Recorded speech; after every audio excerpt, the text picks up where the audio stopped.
रत्नागिरी नागपूर महामार्गावरील वड्डी ते कृष्णाघाट सर्व्हिस रस्त्यावर सांगलीचे भाजपाचे आमदार सुधीर गाडगीळ यांच्या मोटारीला शनिवारी दुपारी 2च्या सुमारास मोठा अपघात झालाय। दुचाकी स्वाराला वाचवण्याच्या प्रयत्नात जोरदार धडक झाली। धडकेनंतर मोटारीतील एअरबॅग्स तात्काळ उघडल्यामुळे अनर्थ टळला। आमदार गाडगीळ यांच्या बोटाला किरकोळ दुखापत झाली तर दुचाकी स्वार जखमी झाला असून त्याला मिरज सिव्हिलमध्ये उपचारासाठी दाखल केले।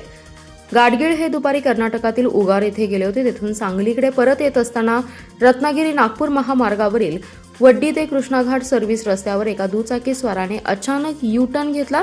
या दुचाकी स्वाराला वाचवण्यासाठी आमदार गाडगीळ यांच्या मोटारीच्या चालकाने पुरेपूर प्रयत्न केला, परंतु दुचाकी स्वार थेट मोटारीवर येऊन आदळला।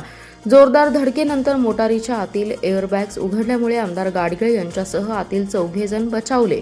गाडगीळ यांच्या बोटाला किरकोळ दुखापत झाली तर स्वीय सहाय्यक अमोल कनसे, अंगरक्षक नागेश भोकरे, छायाचित्रकार विकास गुंडप, चालक गणपती दरेकर यांना कोणतीही दुखापत झाली नाही।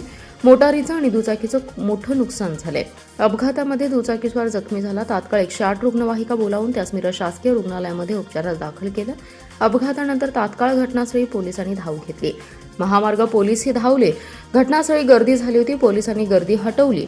वड्डी ते कृष्णाघाट सर्व्हिस या रस्त्यावर शनिवारी दुपारी अपघात झाल्यानंतर आमदार सुधीर गाडगीळ यांना दुसऱ्या मोटारीतून खासगी रुग्णालयात उपचारासाठी नेण्यात आलं। प्राथमिक उपचारानंतर आमदार गाडगीळ हे निवासस्थानी आले।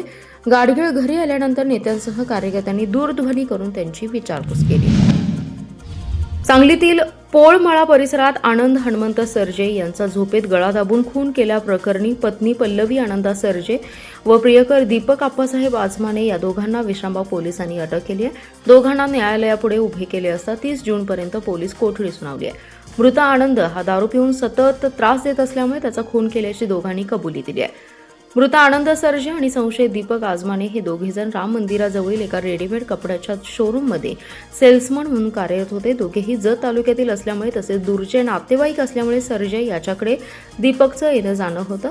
आनंद याला दारूचं व्यसन असल्यामुळे तो दारू पिल्यानंतर घरी येऊन पत्नी पल्लवीला सतत त्रास देत होता। त्यांना 2 मुले असून त्यापैकी एक बाळ लहान आहे। आनंदच्या घरी येणं जाणं असल्यामुळे पल्लवी आणि दीपक यांच्यात प्रेमसंबंध जुळला। दीपक हा पल्लवीला होत असलेला त्रास बघून तिला आधार देत होता। गुरुवारी रात्री आनंद आणि पल्लवी यांच्यात वाद झाला। त्यानंतर तो झोपी गेला। तेव्हा पल्लवीने प्रियकर दीपकला बोलावून घेतलं। तो आल्यानंतर दोघांनी झोपेत असलेल्या आनंदा याचा हातपाय ओढणीने बांधून हाताने गळा दाबून खून केला। खुनानंतर पल्लवीने नातेवाईकांना बोलावून पती बेशुद्ध पडल्याचं सांगून सिव्हिलमध्ये उपचारासाठी दाखल केलं, परंतु डॉक्टरांनी त्यास मृत घोषित केलं। परंतु वैद्यकीय तपासणी दरम्यान आनंदाच्या मृत्यूबाबत संशय निर्माण झाला, त्यामुळे मिरजेत शवविच्छेदन करण्यात आलं। शवविच्छेदनानंतर आनंदाच्या नातेवाईकांनी गुड्डापूर येथे गावाकडे अंत्यसंस्कार केले। दरम्यान मृत आनंदाच्या गळ्यावरील ओरखडे पाहून संशय निर्माण झाला होता, त्यामुळे विश्रामबाग पोलिसांनी स्थानिक गुन्हे अन्वेषणाच्या पथकाने तपास सुरू केला। पत्नी पल्लवी आणि प्रियकर दीपक यांच्याविषयी संशय निर्माण झाला। दोघांना ताब्यात घेऊन कसून चौकशी केल्यानंतर त्यांनी आनंद हा दारू पिऊन त्रास देत असल्यामुळे त्याचा गळा दाबून खून केल्याची कबुली दिली। मिरज तालुक्यातल्या शिपूरमध्ये बैलगाडी शर्यतीचा थरार रंगला। शिपूर येथील खंडोबा देवाच्या यात्रेनिमित्त समित कदम मित्रमंडळाच्या वतीने जनसुराज्य शक्ती केसरी बैलगाडी शर्यतीचं आयोजन करण्यात आलं होतं। या बैलगाडी शर्यतीमध्ये सुलतान आणि RX बैजा बैल जोडीने पहिला क्रमांक पटकावत 2 लाखांचं बक्षीस जिंकलंय। जनसुराज्य शक्ती पक्षाचे आमदार विनायक कोरे, आमदार अशोक माने आणि जनसुराज्य शक्ती पक्षाचे प्रदेशाध्यक्ष समित कदम यांच्या प्रमुख उपस्थितीमध्ये बैलगाडी शर्यत पार पडल्या। सांगली, कोल्हापूर, सातारा, सोलापूरसह कर्नाटक राज्यातील 112 बैलगाडी शर्यती चालकांनी यामध्ये सहभाग घेतला। शिपूर येथील माळरानावर बैलगाडी शर्यतीचा थरार पाहण्यासाठी हजारो शर्यत शौकीनांनी गर्दी केली होती। द्वितीय क्रमांक बाळूदादा हजारे, शिरूर राम्या आणि अजिंक्य कोपर्डे लिंगनूर हरण्या, गाडीवान शहानूर भाय लंगरपेठ हे होते। तृतीय क्रमांक पाटील आरग जर्शी आणि अमोल चव्हाण आरवडे, गाडीवान सागर पाटील लिंगनूर होते। जनसुराज्य शक्ती पक्षाचे अध्यक्ष डॉक्टर विनय कोरे हेही यावेळी उपस्थित होते। या जनसुराज्य शक्ती केसरी पर्व 1च्या बैलगाडा शर्यतीमध्ये जनरल ब गट तसेच दुसा चौसा गट आणि बैलगाडी शर्यत आदत गट बैलगाडी शर्यती अतिशय उत्साहात पार पडल्यात। अतिशय उत्तम नियोजन केलं। ड्रोनच्या सहाय्याने शर्यतीचं अचूक चित्रीकरण करण्यात आलं। या बैलगाडा शर्यतीमध्ये नियम आणि अटींमध्ये पार पडलाय। मिरज तालुक्यासह राज्यातून तसेच कर्नाटकातून हजारो बैलगाडा शर्यत शौकीन यावेळी उपस्थित होते। श्री शिवप्रतिष्ठान हिंदुस्थानच्या वतीने दरवर्षीप्रमाणे यंदाही तिथीनुसार हिंदवी स्वराज्याचे संस्थापक छत्रपती शिवाजी महाराज यांचा राज्याभिषेक दिन मोठ्या उत्साहात साजरा केला। या सोहळ्याला शिवभक्तांची अलोट गर्दी लाभली। या सोहळ्याला सांगलीचे पोलीस अधीक्षक तुषार दोशी आणि श्री शिवप्रतिष्ठान हिंदुस्थानचे संस्थापक संभाजीराव भिडे गुरुजी यांची प्रमुख उपस्थिती होती। गुरुजींच्या हस्ते आणि मान्यवरांच्या उपस्थितीत शिवछत्रपतींच्या अश्वारूढ पुतळ्याला अभिवादन करण्यात आले। जय भवानी जय शिवाजीच्या गगनभेदी घोषणांनी संपूर्ण परिसर दणाणून गेला। यावर्षी राज्याभिषेक दिनाचं मुख्य आकर्षण ठरली ती म्हणजे काढण्यात आलेली भव्य मिरवणूक। या मिरवणुकीत हत्ती आणि घोडे सहभागी झाले होते। छत्रपतींच्या सन्मानाचे प्रतीक असलेली अब्दागिरी पथक मिरवणुकीचं वैभव वाढवत होती। धारकरी आणि शिवभक्त पारंपरिक वेशभूषा परिधान करून शिस्तीत सहभागी झाले। मिरवणूक मुख्य मार्गावरून जात असताना चौकात शिवभक्तांनी तिथीनुसार साजरा होणाऱ्या या उत्सवाचे जंगी स्वागत केलं। सोहळ्याचा आनंद द्विगुणित करण्यासाठी रात्रीच्या वेळी मोठ्या प्रमाणात फटाक्यांची नयनरम्य आतिषबाजी करण्यात आली। छत्रपती शिवाजी महाराजांचे विचार आणि त्यांचा पराक्रम प्रत्येकाच्या रक्तात जिवंत राहिला पाहिजे याच उद्देशाने तिथीप्रमाणे हा सोहळा दरवर्षी अधिक जोमाने साजरा केला जातो असे प्रतिपादन मान्यवरांनी व्यक्त केले।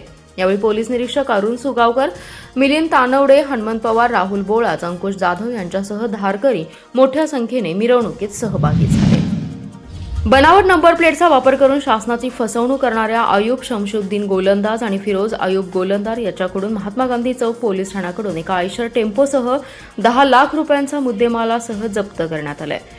महात्मा गांधी पोलीस ठाण्याचे प्रभारी संदीप शिंदे यांच्या पथकाने ही कारवाई केली। महात्मा गांधी चौक पोलीस हद्दीत गस्त करत असताना भारतनगर 100 फुटी रोड येथे नंबर प्लेटची खडाखोड केलेला एक आयशर टेम्पो जाताना दिसून आला। आयशर टेम्पोचा पाठलाग करून त्या शिताफीने थांबून त्यावरील ड्रायव्हर्स फिरोज अयूब गोलंदाज याच्याकडे या वाहनाचे कागदपत्रांबाबत चौकशी केली असता तो उडवाउडवीची उत्तरे देऊ लागला। एमव्ही ॲक्ट ई चालान मशीनवर सदर वाहनाची खात्री केली असता वाहनाचे इंजिन नंबर आणि चेसिस नंबरमध्ये तफावत दिसून आली। चालकास विश्वासात घेत त्याच्याकडे केलेली चौकशी अयूब शमशुद्दीन गोलंदाज यांनी गाडी विकत घेऊन त्याचे इन्शुरन्स, पीयूसी आणि फिटनेस सर्टिफिकेट हे मुदतबाह्य झालेले इन्शुरन्स, पीयूसी, फिटनेस आणि रोड टॅक्स बुडवून शासनाची फसवणूक करण्यासाठी दुसऱ्या आयशरची बनावट नंबर प्लेट लावली असल्याचं सांगितलं। यानंतर आयशर वाहनाचा मालक आणि चालक यांच्यावर गुन्हा दाखल करून 10 लाखांचा टेम्पो जप्त केलाय। महाराष्ट्र राज्य परीक्षा परिषदेकडून रविवारी 28 जून रोजी होणारी शिक्षक पात्रता परीक्षा पेपर फुटीमुळे रद्द करण्याची नामुष्की परिषदेवर आली आहे। यामुळे जिल्ह्यातील सुमारे 16,350 विद्यार्थ्यांना पेपर फुटीचा फटका बसलाय। सर्वोच्च न्यायालयाने 2028 पर्यंत टीईटी उत्तीर्ण होण्याची मुदत दिल्याने यंदा या परीक्षेसाठी शिक्षकांनी विक्रमी नोंदणी केली होती। मात्र आता पेपर फुटीचा प्रकार समोर आल्याने टीईटीची तयारी करणारे विद्यार्थी आणि शिक्षक धास्तावले आहेत। शिक्षण विभागाकडून 28 जून रोजी होणाऱ्या परीक्षेची पूर्वतयारी सुरू असताना शनिवारी सकाळी पेपर फुटल्याची धक्कादायक बाब समोर आली आणि परीक्षा पुढे ढकलण्यात आली। सर्वोच्च न्यायालयाने सेवेत असलेल्या शिक्षकांना शिक्षक पात्रता परीक्षा उत्तीर्ण होणं बंधनकारक केलं असून त्यासाठी ऑगस्ट 2028 ची मुदत दिली आहे। ही परीक्षा उत्तीर्ण होणं नोकरीसाठी आवश्यक असल्याने शिक्षकांचा परीक्षा देण्याकडे कल वाढला होता।